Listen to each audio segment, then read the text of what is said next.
السلام علیکم بینندگان عزیز. امیدوار هستم که در هر نقطه دنیا باشین خوش و آرام باشین. امروز تاریخ 14 مارچ است و یک دو روز بعد بخیر یک سال پاندمیک مکمل میشه. Good afternoon, folks. I hope that wherever in the world you are safe and at peace.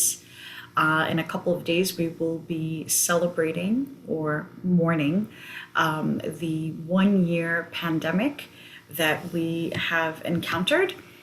And I wanted to take some time today to discuss grief and loss, especially in the last year that we've experienced. میخواستم یک کم ذره وقت شما را بگیرم امروز و راجع به بعضی صحبت کنم که در ظرف یک سال چقدر چیزا را ما شما از دست دادیم و تاثیرات امی کووید 19 چی بوده از نگاه روانی. As we approach the 1-year anniversary this week, let us reflect on all the various forms of loss we've experienced. But let us also remember that there has been good that has come from this pandemic. It's hard to see it now, but we're getting there. We're getting closer to the finish line. We've gone through times like this before, and our bodies and minds are resilient. We shall overcome. در ظرف یک سال که تیر شده بسیار حالتهای سخت سر تمام ما در دنیا تیر شده و همچنان بسیار سخت است که آدم احساس کنه یا بفهمه که چی وقتی خلاصی داره، اما غیر از این چیزایی که منفی شده بسیار چیزای مثبت هم شده و میخواستیم امروز راجع به از صحبت کنیم. انشالله که آستاستا که واکسین برآمده نزدیک است که تمام شود این حالت ما و چون از نگاه روانی ذهن ما و وجود ما اجازه میده که وقتی که یک مشکلات سر ما میایه آستاستا او از بین میره و امروز میخواستیم راجع به از صحبت کنیم. Before we begin, I would like to take a moment and pray for all of those people we've lost. 500,000 plus have died from this pandemic, and it has been extremely difficult for everyone. Everyone has suffered some kind of loss, whether it's been physical, whether it's been material, whether it's been financial. یک چند دقیقه حتما امروز راجع به زمین فکر کنیم و اگر امکاناتش باشه شما دعا کنین برای اقدر نفرایی که جان خود از دست دادن برای زی مرض. تقریبا 500,000 نفر مرده تا بالا از این کووید 19 و همچنان بغیر از این که انسان ها مردن خود ما بسیاری چیزها را از دست دادیم در پاندمیک و مهم است که ما راجع به از او صحبت کنیم و دعا کنیم و حمایت کنیم امون نفرها را. So when the pandemic started, we all went through this period of uncertainty. We still have it, but when we look back at the initial stages, we do remember, there was a lot of controversy in the beginning. Do we mask? Do we not mask? There was a lot of question marks that slowly over time started to become more clear as to what this virus is. We've talked on other shows about how it attacks your body. We've also spoken about how the vaccine, the efficiency of it and why people should or should not take it. So we've discovered all those elements, but I think it was important to spend some time today on discussing the psychological factors, the aftermath, if you may. در چندین برنامه ما صحبت کردیم راجع به که کرونا کووید 19 چی هست، واکسینش چی رقم می باشه، چرا آدم بگیره، چرا آدم نگیره. اما امروز میخواستیم که راجع به بعضی گپ بزنیم که چون یک سال تیر شده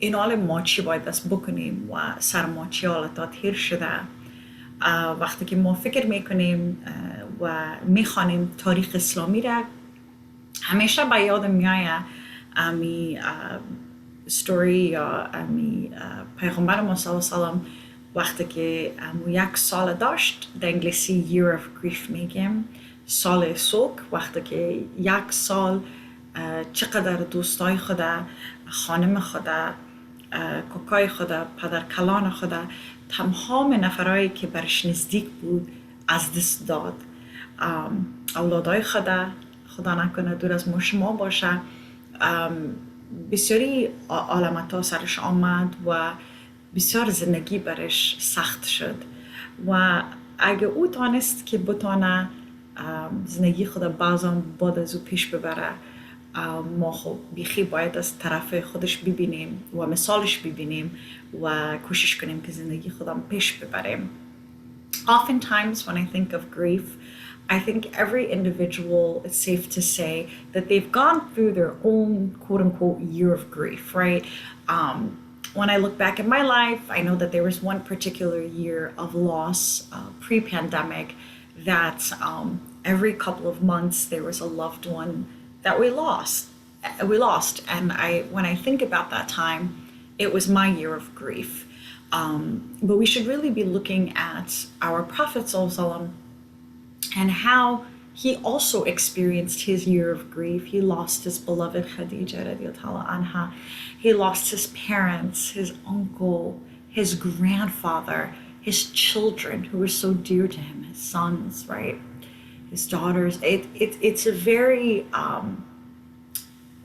very profound loss, and we look at him as our example in life, and hopefully when we look at his example and the resiliency that was built throughout his character, we can use that as an example in our lives. So according to the American Psychological Association, there is a lot of different losses that we have been grieving simultaneously throughout the past year. American Psychological Association راجع به از امی یک سال بسیار یگان راپورا جور کردن و گفتن که چندین چیز را ما از دست دادیم در یک سال. We've lost a sense of reality, right? So a sense of time. I know that there's memes and there's jokes that go around that today is day, right? Whereas pre-pandemic, we had a very rigid and structured kind of Monday through Friday routine. People left their homes, people went their offices, to their jobs, to their gyms, and children went to school. There was a structure.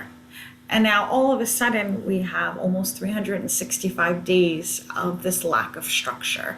Our lives have been turned upside down, and that's what we call a sense of reality, right?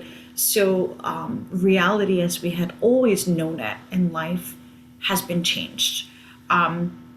پیش از اینکه COVID-19 شود ما شما یک تقسیم اوقات داشتیم که مثلا از 9 بجه صبح تا 5 بجه دیگر کسی که دفتر کار میکرد میرفت یا هر کسی که مو وظیفه خاص خود داره مثلا صبح میرفت شام پس میومد اولاد مکتب میرفتن طرفای 3 بجه پس خانه میومدن دوشنبه تا جمعه همون رقم زندگی بود با شنبه و یک شنبه در خانه بودیم رخصتی بود یا سودا میگیریم یا بیرون میریم یا یک رخصتی میکنیم اما حال در ظرف 365 روز که یک سال میشه که تیر شده اصلا ما احساسه که نرمال زندگی رو میداشتیم اصلا حال نداریم و مخصوصا وقتی که راجع به وقت تایم گپ میزنیم بعض وقتا شب روز ما گم است تقسیم اوقات که وقتا داشتیم آل از پیش ما رفته چون اولادام در خانه هستن مکتب نمیرن وظیفه بسته است دفترها بسته است این یک بسیار یک تغییرات کلان است و وقت میگیره تا که انسان وجودش از نگاه روانی در او آموخته شود و چون آموخته نمی باشه کل زندگی خود در طول عمر خود یک رقم زندگی خود پیش میبره دفعتاً او استاد میشه و دفعتا او تغییر میده و انسان وجودش درک کرده نمیتونه، نمیفهمه، احساس کرده نمیتونه که چرا ما اتو یک آلت سرم آمده و او جگرخونی آستاستا مثل ازی که اگه یک کس را از دست نداشته باشین دی کووید 19 اینه میره از دست دادن و یا مثل که یک کس فوت کنه یا اونمو رقم علامت سراده میآید، جگرخونی میآید، کم حوصلگی میآید، دلتنگی میآید، این چیزا کلش نرمال است. So there's two different ways of looking at this. This has been a medical crisis, but this has also been a collective loss from a psychological lens. From a psychological point of view, this has been, besides the medical ramifications of this virus, there has also been this sense of collective loss. What does that mean? That means that whether you live in Zimbabwe or you live in New York City, you lose a somebody to this virus and you can't go to their funeral. You can't go back to school. You can't celebrate a graduation. You can't be there at a wedding for a loved one. You can't visit your family that lives in other places, right? So we really want to kind of dissect this and really want to think about the long-term ramifications of this, right?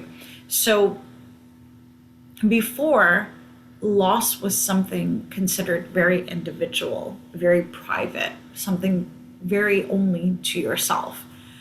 پیش از کووید 19 ما شما درست است که اول از باید بگویم که کووید 19 که هسته دو رقم آدم میتونه که امور فکر کنه. اول از این خب میتونی فکر کنی که یک چیز هسته که ویروس هسته و یک مرض هسته، یک چیز است علایده. اما دوم چیزش تاثیرات روانیش هسته که وقتی که یک کس فوت میکرد از فامیل، یک کس مثلا آدم در جنازه میرفت، فاتیا میگرفت، فامیل جمع میشد، اونمو کمک میکرد که اونمو انسان صبر میکرد.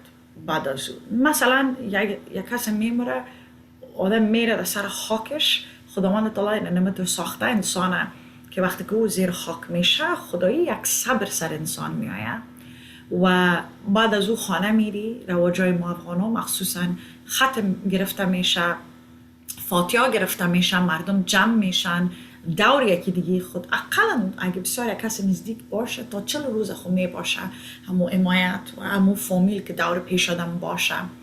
اما چون ما در علامت یک پندمیک هستیم، وقتی یک کسی نزدیک خدا ناخواسته از دست میتیم، اقلا حتی تا سر خاکش رفته نمیتونیم. یک چیزی که بسیار عادی بود و یک چیزی که بسیار کمک میکرد انسانه که در اونمو آلت جگرخونیش صبر بدهشه، او را سر ما بند شدن. رای دیگه که مثلا آدم میتونست وظیفه خود پیش ببره، اولاد در مکتب میرفت، آدم میرفت در دفتر، هر کس در مو وظیفه خود زندگی خود پیش میبرد. کلش میکس شده، کلش با هم خورده و حتی یک کسی از صنف مثلا 12 خلاص میشه یا از صنف 5 خلاص میشه یا فاروق میشه، و وقتا مادر و پدر و فامیل ها میرفتن در مکتب تشویق میکنن اولاد خدا یا فامیل خدا، باز خانه می اومدن یک مجلس میگرفتن که خودت بخیر موفق شدی، خلاص شدی، اینال ما امیر میخواییم که سلبریت کنیم، میخواییم که امیر یک خوشی نشان بدیم. حالا نمیتونیم به ظرف یک سال نمیتونیم، اما خوشای خدا حتی نمیتونیم که همراه یکی دیگه خود، نه جگرخونی خدا میتونیم همراه یکی دیگه خود شریک بسازیم، نه خوشیای خدا. به بسیار مشکلات اگه آلام آستاستا شروع شده، بسیار با مشکلات ها، مثلا اگه آل در یک مجلس بری ماسک میپوشین، قانون است اینجا. اگه میخواین که اگه مدرسه بگیرین کلاگی باید ماسک خود نکشن. So again, this sense of loss where you can't celebrate the things that you were able to celebrate before, or grieve, essentially, the way we've grieved before in the past. So this type of collective loss from a psychological lens, the first thing that it affects is your sense of safety, right? This affects your personal identity. It's really a deep thought, right? So things that used to make you feel safe, things that were normal, quote unquote normal, or scheduled or routined, are no longer. And this begins to affect people on a personal level. Fear is created. And when fear is created, this inhibits people from doing things that they're normally able to do, right? They feel threatened by the future or what the future holds. A small piece of advice that I have for that is naming your grief and claiming your grief, right? Two really important concepts. It's important to say, this is how I feel. I'm scared that if I go out without a mask, if I go to the gym without a mask, I am going to get sick. This is a personal fear of mine. I am a huge health advocate, a huge holistic health from head to toe into fitness. A huge part of my life has just been removed. It's just gone, right? I have this fear personally. I am afraid to enter a facility where I know that it's small, it's closed, it's confined, there's a lot of people. The regulations may not be as good as they should be where I live and where I'm at. So I personally have lost this for a year. I've lost that sense of my identity when it came to health and fitness and being able to go to the gym and being able to do what I like to do in that environment, right? So I will name and claim it as myself. I name that I have a fear of being in a public gym and being able to work out with a mask because I do feel that it's harder to do cardio, for example, and I do feel like I have some issues breathing, right? I'm claiming it, I'm owning it. This is something that I've been struggling with for a year now. And I don't know when that's going to go away or how it'll go away. But it's important for me to be able to identify it, right? To know it and to claim it and to accept that this is my loss and I'm grieving it. طور مثال خود دادم که برای من شخصا 1 سال میشه که داخل جیم نرفتیم. او وقتا بسیار خوش داشتم که برم ورزش کنم، در جیم برم. پس که از جیم میبرامدم ام ساعتم خوب بود، ام احساس میکردم که راحت میشدم چون کار ما که هسته، وظیفه ما که هسته بسیار یک وظیفه گرنگ است. وقتی که آدم همیشه روانشناسی میکنه، همراه مردم همشریکی میکنه و تکلیفای خود، پرابلمای خود برای ما میگن، او سر ما تاثیر میکنه، سر هر انسان تاثیر میکنه، آدم جگرخون میشه، متاثر میشه. و جیم رفتن برای من بسیار یک چیز بود که امی استرس مرا کم میکنه. متاسفانه که 1 سال میشه که حتی پای نماندیم داخل جیم، برای که جای بسته است و هارد است. مردم قانون مراحت نمیکنن، ماسک بعضی نفرها میپوشن، بعضی نفرها نمیپوشن، مردم حرق میکنن و بسیار ریسک کووید زیاد میباشه. از او خاطر ما 1 سال است که نرفتیم و بسیار برای ما سخت است، واقعا سخت است که چیزی که دوست دارم و چیزی که شوق داشتم حالا فعلا نمیتونم که بر از او برسم. هر کس یک چیز را از دست داده که دوست داره و بسیار مهم است که ما شما ایره چی نکنیم، پت نکنیم، باید بگوییم، با زبان بیاریم، امرا یک دوست خود شریک کنیم، بگوییم که ما جگرخون هستم، ما در ظرف 1 سال اینمی چیز را از دست دادیم و انشالله که حالت بهتر میآید، انشالله که خوبتر میشه، اما برای حال اینمی را ما احساس میکنم. این همی چیز را من احساس میکنم. And the second thing is social connection, right? Social connection has become awkward, has become strange, has become something that we, you know, something that we were used to doing before, we may not do, right? You may have had a Friday routine where you met up with your buddies on Fridays and you guys went out for coffee, and this was part of what you did, right? And this is how you unwinded at the end of the week. Now you can't do that the same way anymore, or at least you haven't been able to for the majority of this year. That's a negative of this pandemic, right? But the positive is that we have socially connected globally on levels, at least. We've reconnected with so many people that we have not spoken to in so long, because we're so fragile, and almost we've all of us are suffering from this vulnerability, and not really knowing what's going to happen on a day-to-day basis. So a lot of us have found it very important to reconnect with people and kind of reimagine what socialization and what social connection can mean, right? We've been forced to learn how to socialize in different ways. از نگاه اجتماعی بودن و اجتماع، وقتی که پیش از این پندمیک روزای جمعه طور مثال عادت داشتیم که هر جمعه بریم بر کافی همراه خورخندای خودی، همراه دوستای خود. آل او رقم شده نمیدانه. آل باید است که ما فکر کنیم دیگر رقم راه ها پیدا کنیم که چی رقم دوستای خود همراهشان تماس بگیریم.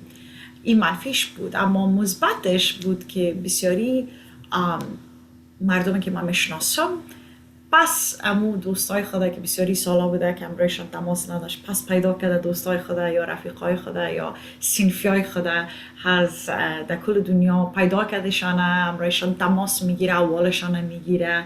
این یک چیز بسیار مثبت است که از پندمیک آمد که ما همراه که دیگه خود نزدیکتر شدیم و دلسوز شدیم. بسیار یک قسم بسیار شکسته واره، برای که کل ما میفهمیم که از امروز تا سباره امکاناتش نیست که آدم بفهمه که چی میشه. بیاز و خویره میفهمیدیم، اما آل در پندمیک زیادتر. The third thing is financial security, right? We tend to, some of us are very lucky to have not lost jobs and to not be suffering in a financial manner. But there are a lot of people out there, especially entrepreneurs, business owners, who are suffering immensely. And a lot of these were very affluent people who had very good lives and very comfortable lives. And now we're in a position where they're having to sell things, having to close down their businesses and things that they were so important to them. And they're losing that sense of purpose. They're losing meaning in their life. And that can get very dangerous and go down a very, very dangerous road. و همچنان سوم چیزی که هسته که ما در ظرف یک سال دیدیم که بسیاری نفرها از نگاه اقتصادی بسیار یک تاثیر منفی دیده. مثلا دکانایشان بسته شده، بسیاری نفرهایی که بسیار پیسه‌دار بودن چندین دانه دکان داشتن، کل دکانایشان دفتن بسته شد. حالا باید موترهای خود بفروشن، خانه‌های خود بفروشن، ایران موندن که از امروز تا سوار چه رقم زندگی خود پیش ببرن. و بر از اینا امی مانهای زندگی گم شده، هدف زندگی گم شده و چیزی که همیشه بر از او سخت کار میکردن از بین رفته. و مهم است که ما امیرم پیش نظر خود بگیریم وقتی که راجع به از امی یک سال پندمیک صحبت میکنیم. So the next thing I wanted to talk about was living loss, which is really a very interesting kind of way of thinking about things, right? So living loss means that we have a continual, right? A continual suffering or kind of anticipating losses that we can't even predict yet. right? So that's living loss. It's when you're thinking from day to day, okay, this is what we've gone through, this is what's happened, but what else is going to happen, right? What else that we haven't predicted yet will most likely happen? I know for me, a living loss is driving around and looking at stores. I know like my mall is like probably half the stores have shut down. We're driving through some of the strip malls and seeing that most of the fences are down and the gates are down rather, and then the signs are like for sale, for lease. This is a living loss, and when I see things like that, I think to myself, okay, so what's next? Are we going to be getting rid of brick and mortar? Is that going to be something of the past and everything's just going to be virtual? I enjoy going into a store, shopping, looking at something, touching it, feeling it, trying it on. This is something that was enjoyable to me, a leisurely activity that I liked. I'm not so much a virtual shopper and an online shopper, and that's not necessarily something that makes me happy or so. It's a living loss. It's a small and may sound pretty insignificant, but it's definitely something to acknowledge. یک چیز دیگه است که در انگلیسی میگیم living loss. به معنای از یه چیزی که از دست میتیم که از روزمره میباشه که هنوز هیچ نمیفهمیم. مثلا یک کسی که میماره خب او دیگه تا بعد دیگه او آدم دیده نمیتونی و این دیگه مثلا دروازش بسته میشه، خلاص است. اما وقتی که یگان دفعه در موتر می باشم، در مال میرم یا از داخل مال میرم، میبینم که دکانا بسته شده یا نزدیک خانه ما یک شاپینگ سنتر می باشه، تیر میشم، سعی میکنم میبینم که چقدر دمو 5 دانه دکان مثلا 3 دانش بسته است، 2 تایش باز است. پیش خود فکر میکنم که حالا که در این حالت هستیم و حالا که در این تا این چی رسیدیم، از این بعد چی میشه؟ من خوش ندارم که آنلاین شاپینگ کنم، خوش دارم که سعی کنم لباسا را بپوشم، ببینم که چی رقم معلوم میشه، باز بعد بخرم. پیش خود فکر میکنم یک تشویش دیگه پیدا میشه که از این بعد کل چیز آنلاین اگه شود باز چطور میشه. این living loss ما میگیم، تشویش چیزی که تا بالا ندیدیم اما عدس میزنیم که شاید شود. So how do we heal and how do we recover, right? There's been losses and there's been this sense of self that we are questioning, social interactions. It's interesting that people have different methods and different ways of coping with loss. But I always recommend this to my clients, and I will recommend it to the viewers out there today as well. Take the pandemic losses like you've taken losses pre-pandemic. For example, if somebody's gone through a divorce and they know how painful that is, think about the ways that you have healed from that. Think about the coping mechanisms that you used to get through that. Use them in the pandemic because the loss may be different, but it's still a loss, right? Journaling, a lot of people don't really experience the power of writing and the power of getting your thoughts down on paper, right? It's a really, really recommended coping mechanism. Loss of a job. If you've ever lost a job before and you've lost one now, try to remember what the steps were that got you to the point of healing, right? Social connections are still really important, right? Call people, connect with them on social media, still keep that socialization alive, right? Check on people. Grief it's natural, but it also serves a cause. Okay, that's really important to know. And I'll continue after I translate. باید است که ما این سوال است که خیلی ما چی رقم این از این بعد زندگی خود پیش ببریم، چی رقم پس در حالت صحیح شویم. اول از این خب باید پیش از اینکه پندمیک شود خب فکر کنین که اگه کدام حالت سخت زندگیتون آمده باشه چی کردین که پس خود صحیح کنین. اگه طلاق شده باشین، اگه کار خود از دست داده باشین، اگه کسی از پیشتان عزیز دلتان خدای نخواستن مرده باشه، این چیزها را فکر کنین. در اونمو حالت که بودین چی کردین که از او حالت براین و اونمو تکنیکا را باز استفاده کنین برای از اینمی پندمیک. اونمو چیزها را پس جرنالینگ به انگلیسی میگیم که وقتی که آدم یک چیزی را فکر میکنه راجع بهش باز نوشته میکنه در کتابچه، امی چیزی که احساس میکنه نوشته میکنه. من میگم که باید شما شاعر شوین و شعر نوشته کنین. هدف من نیست. هدف من این است که وقتی که چیزی را احساس میکنین نوشته کنین. اونمو نوشته کردن اگر کسی نیست که امرایشون صحبت کنین نوشته کنین، بازم از وجودتان میکشین نوشته میکنین. right؟ so این بسیار مهم است. همچنان مهم است که ما باید از نفرهایی که میفهمیم که زیاد میرنجن و زیاد مشکلات دارن همیشه باید اولشون بگیریم، زنگ بزنین. در سوشال میدیا اگه زنگ زده نمیتین، در سوشال میدیا امرایشون مسیج کنین، اولشون بگیرین. این وظیفه ماست، مسئولیت داریم در گردن خود که این کار باید بکنیم. So the beauty of human beings is that grief is a natural thing, right? Everybody dies. Everybody experiences loss. The unique thing about the pandemic is we're collectively, like I said earlier, we're all suffering loss together. But remember that this loss will eventually serve a cause, right? This will eventually serve a cause.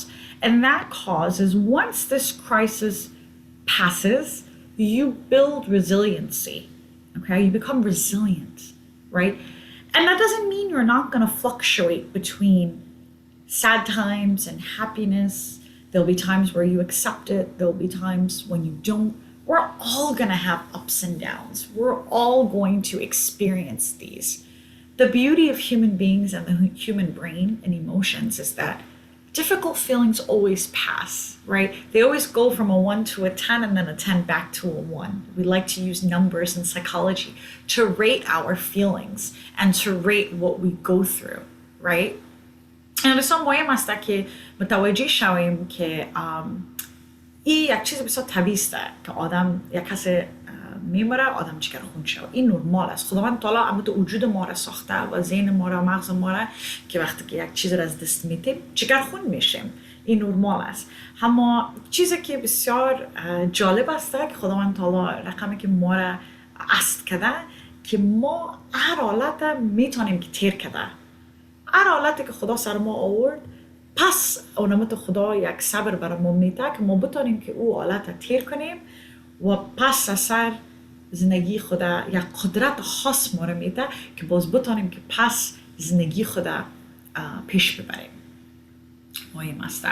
و وقتی که یک چیز را احساس میکنی، چی باشه جگرخونی، چی که خوشی باشه، پس یک روز در یک حالت میباشی، دیگر روز در دیگر حالت میباشی، اما تیر میشه. همه چیز در زندگی تیر میشه. همیشه ایره برای خود بگوین و خود متوجه بسازین که هر چیز در دنیا تیر میشه. هیچ حالت همیشه در اونمو حالت انسان نمیمونه. و وقتی که یک مشکلات می داشته باشی یا یک احساسات می داشته باشی، ما در سایکولوژی وقتی که روانشناسی مثلا میکنم همیشه ما نمره استفاده میکنیم، میگیم که احساس جگرخونیت از 1 تا 10 کدام نمره است. مثلا اگه 10 باشه بسیار زیاد است، اگه 1 باشه بسیار کم است. و همیشه که یک انسان از حالت 1 تا 10 میره، پس از 10 تا 1 پس باز پایان میآید. اما تو ما خدا ما را متعهد کرده که میتونیم که تحمل کرده و میتونیم که بعد از او کنمو علامت سر ما تیر شد، پس قوی میشیم، پس مثبت میشیم و یکی دیگر هم میتونیم کمک کرده سر یک کار دیگر یا یک چیز دیگر سر ما میآید. So one of the downsides of the pandemic and one of the downsides of going through all of this grief and all of this loss is that some people do experience suicidal ideation. And suicidal ideation comes when hope is lost, right? When a person feels like there are no avenues or channels for help. So we have to keep hope alive and we have to help each other do that. If you know that somebody is starting to lose hope, don't neglect that person. Don't let that go, because that can grow. And when it grows, an ideation can turn into an attempt, right? And there are signs to look out for that. And I'm actually going to be doing a show soon only on suicide and suicidal ideation. So I don't want to talk about it too much today, but just to touch on it a little bit. It does come from this notion of not having help or support or hope, okay? Also, remember that grief is temporary, right? Grief can be physical, grief can be physical things, it could be psychological things, but just remember that this is temporary, right? According to the Riverside Trauma Center, there is a thing called ambiguous grief, okay? And ambiguous grief is what we talked about earlier, which was like missing a graduation and thinking that you're never going to be able to see another one again. An elder who's terrified of a health worker, right? A business owner who can no longer sell products. There's a lot of fear that comes with that, a lot of loss of importance. And also prolonged grief and feeling like there's no anchor, right? So that's what we consider ambiguous grief. And there are 4 kind of major ways that we actually talked about a couple of them. We talked about naming and claiming, right, which is one of my favorites. But the second thing is being kind to yourself, right? Just notice your reactions to things and accept them without judging yourself, right? You can be aware of something and still be gentle to yourself. Don't treat yourself with judgment during this time. Take it easy. Take it easy. I say that to people all the time. If I see that my kids are not able to get on Zoom and they're getting frustrated and they're not able to complete an assignment, I let it go, right?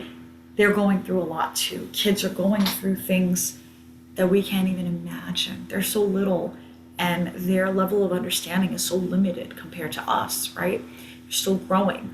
So take it easy on yourself and take it easy on others. Find coping mechanisms, the third one, when it comes to regulating your movement.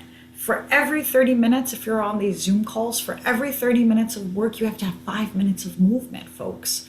Walk, stretch, do jumping jacks, do things you can do right then and there. Turn off your camera and get up and do these things right there. You don't have to go far.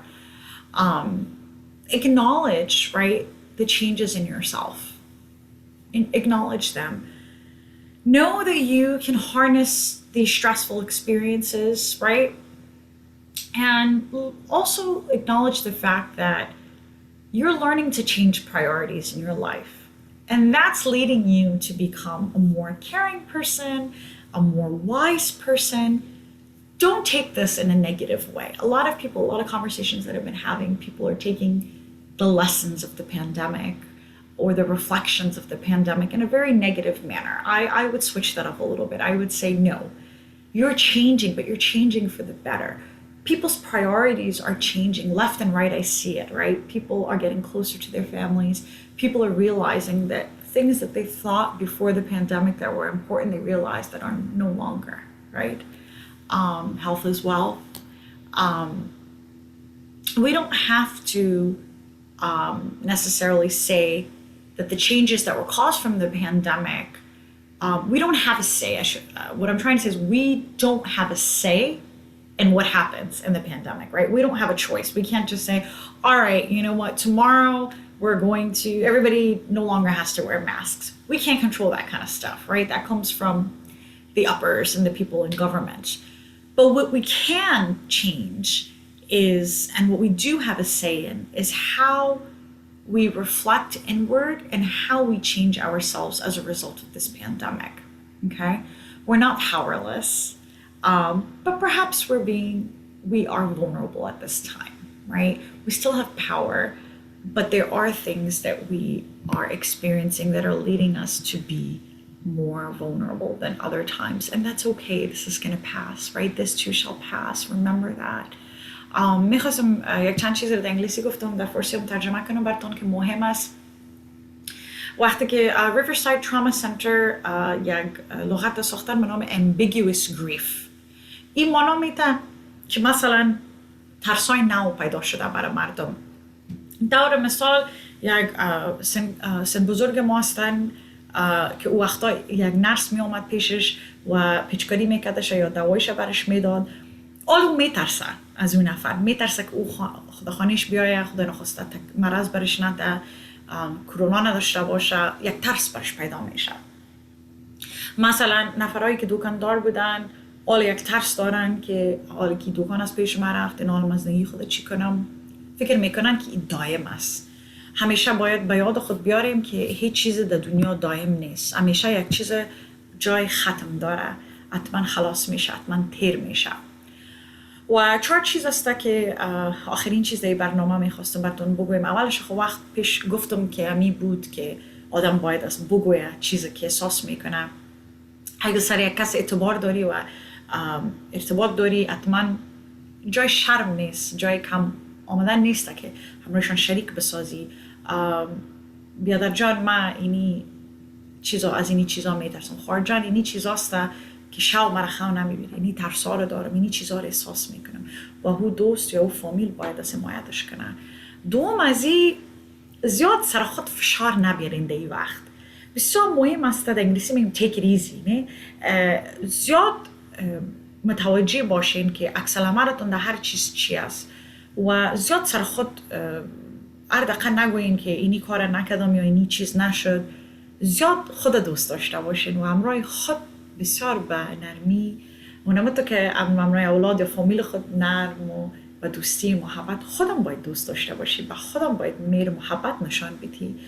و مخصوصا وقتی که مثلا اولادای من یگان دفعه در زوم می باشن، در کامپیوتر درسشان میبینم که یگان دفعه مشکلات می داشته باشن، باز هیچ دیگه فشار سرشان نمیارم. من برو خیر است، اگه نتونستی کامپیوتر امروز کار نداد سبا امور بکو، خیر است. زیاد سخت نمیگیرم درس سرشان آله، برای که در یک علامت هستن که معلمشان نیست، در پشت یک کامپیوتر هستن، بیازو سختی دارن، زیادتر فشار خدای نخواسته بسیار خطرناک است برشان و برای خود آدم.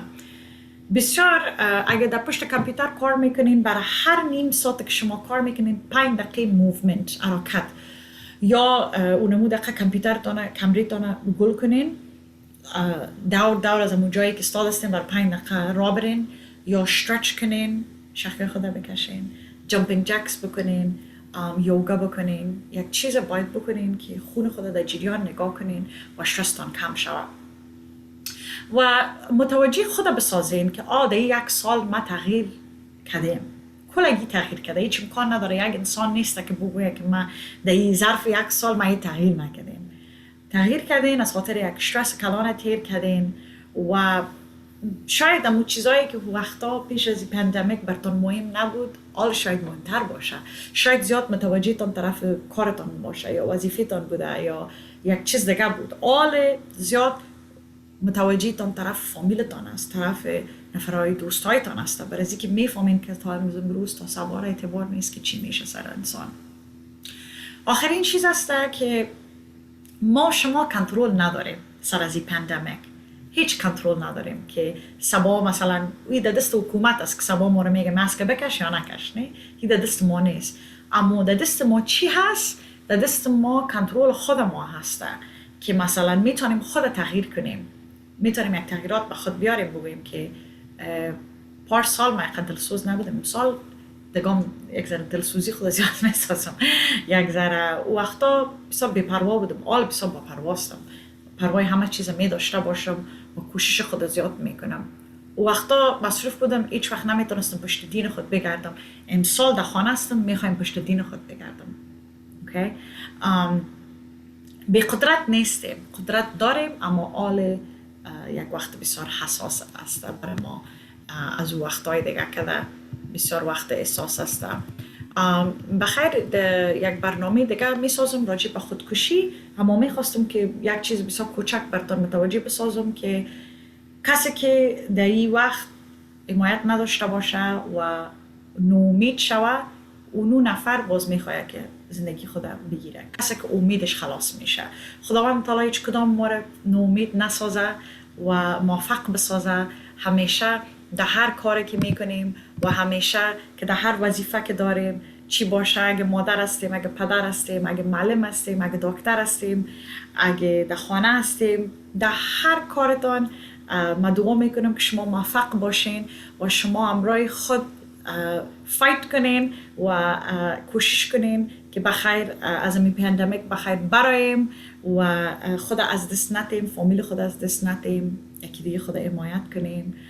I do want to close off by saying that I'm so incredibly proud of all of you out there who are watching this show that have been fighting so hard to get through this pandemic, whether it's been through supporting your family, your loved ones, for being there for them, for fighting all of your own inner demons that all of us have, for acknowledging the pain, and most of all, the loss of the human loss that you may have encountered, the people that you may have lost in your family that were dear and that were so important to you. I commend you. I applaud you. I'm so proud of you. And I want you to keep pushing and keep being the best that you can possibly be. We are going to get through this. We're so close to the end. We're so close to the finish line. Never ever lose hope. Allah is with us always. هیچ وقت خدای نخواسته شما امید خدا از دست ندین. همیشه متوجه باشین که خداوند تعالی بزرگ است و همیشه همراه ما هسته و بسیار نزدیک هستیم که بخیر این حالت ختم شود. و آفرینتان که در یک سال یکی دیگه خدا کمک کردین، حمایت کردین و تیر کردین. بازم دعا میکنیم برای همگی که از دست دادیم در یک سال و کوشش کنین که در یک هفته حتما به یاد خود بیارین همیشانه و بفهمین که ما بسیار افتخار دارم سر همه تان و هیچ وقت از دست ندین امید خدا. تا هفته دیگر بخیر. از طرف صدای حق تلویزیون تشکری میکنم و بازم در هر جایی که هستین خوش و آرام باشین. روز شبتان خوش. خداحافظ.